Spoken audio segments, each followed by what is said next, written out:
অনেক বেশি সম্পদের মালিক ছিলেন, এই রকম মানুষরা পর্যন্ত এই দুনিয়াতে স্থায়ী হতে পারেনি। এমনকি নমরুদ চেয়েছিল আল্লাহ রাব্বুল আলামিনকে হত্যা করবে, বলেন না নাউজুবিল্লাহ। এই নমরুদ কি করলো? চারটা বিশাল বিশাল পাখিকে একটা মাচার চার কোনায় বাঁধলো। মাচার চার কোনায় বাঁধার পরে পাখির মুখের সামনে গোস্তের টুকরা দিল।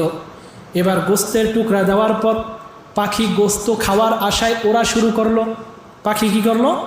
গোস্ত খাবে, ওর টার্গেট হচ্ছে গোস্তটা ধরবে, কিন্তু গোস্তের টুকরাটা এমনভাবে ফিট করছে পাখি উড়তেছে কিন্তু গোস্তের টুকরাটা ধরতে পারতেছে না। তো এইভাবে সে কয়েকজন সৈন্য সামন্ত নিয়ে ওই মাচার উপরে বসে চারটা পাখির মাধ্যমে আকাশে অনেক উপর পর্যন্ত উঠল। অনেক উপরে উঠার পর এবার সে আসমানের দিকে তীর নিক্ষেপ করলো। যখন কিছুই দেখা যায় না, তো আল্লাহ রাব্বুল আলামিন ফেরেশতাকে বললেন, ফেরেশতা, তীরটা তো আমাকে নিক্ষেপ করছে, তুমি তীরটাকে ধরো। বলেন না সুবহানাল্লাহ। আল্লাহ রাব্বুল আলামিন একটু মজা করতেছেন।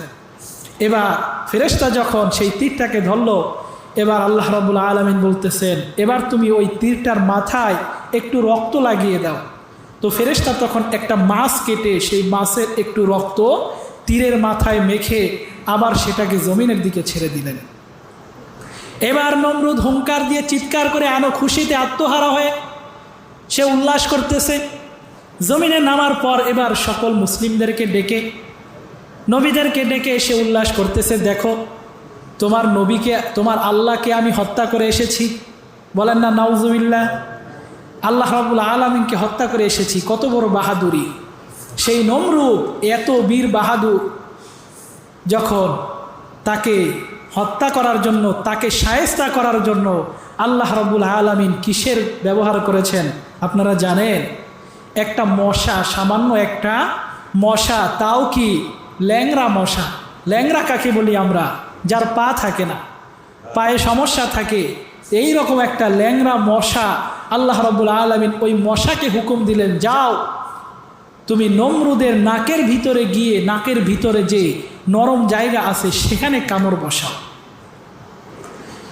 সেই নাকের ভিতরে গিয়ে যখন মস্তিষ্কে চলে গেল, এবার মস্তিষ্কে গিয়ে যখন মশা কামড় দিল, এবার নমরুদ আর টিকতে পারে না, ছটফট করা শুরু করে দিল। কি হলো? তার সভাসদের মধ্যে অনেক বড় বড় ডাক্তার, কবিরাজ, কেউ কোনো উপায় করতে পারতেছে না, কোনোভাবেই কোনো কাজ হচ্ছে না। একজন এক ওষুধ দিচ্ছে কিন্তু কোনোভাবেই কাজ হচ্ছে না। এরপরে সে কোনো একটা জিনিস দিয়ে যখন আঘাত করে, তখন ওই আঘাতের কারণে মশাটা কিছুক্ষণ একটু থেমে থাকে, কামড় না দিয়ে চুপ করে থাকে। তখন নমরুদ একটু আরাম পায়। তখন সে তার একজন গোলামকে আদেশ দিল, তুমি একটু পর পর আমাকে শুধু একটা করে বাড়ি দিতে থাকবে।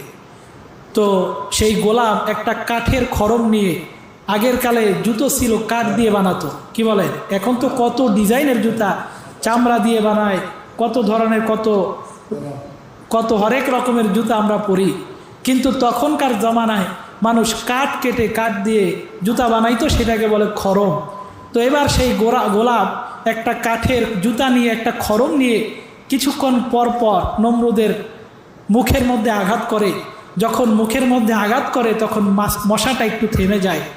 এইভাবে আঘাত করতে করতে এক পর্যায়ে নমরুদের মতো এত শক্তিশালী ক্ষমতাধর ব্যক্তি এই আল্লাহর জমিন থেকে বিদায় নিয়ে পরপারে জাহান্নামে চলে গেল। বলেন না নাউজুবিল্লাহ।